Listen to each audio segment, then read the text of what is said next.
Aš atsakingai ruošiausi, ėjau į rektoriaus rinkimus, tai tikrai nebuvo kažkoks toks spontaniškas ar tik tai, kad dalyvaut.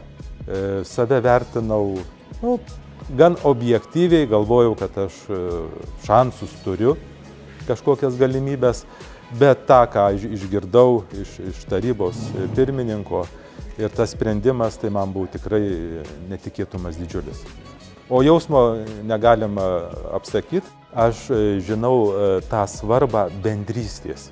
Juk pažiūrėkit, netgi mokslinės ataskaitos ir studijos rodo, kad kuriantis socialinius ryšius, žmogus tampa laimingesnis ir net sveikesnis.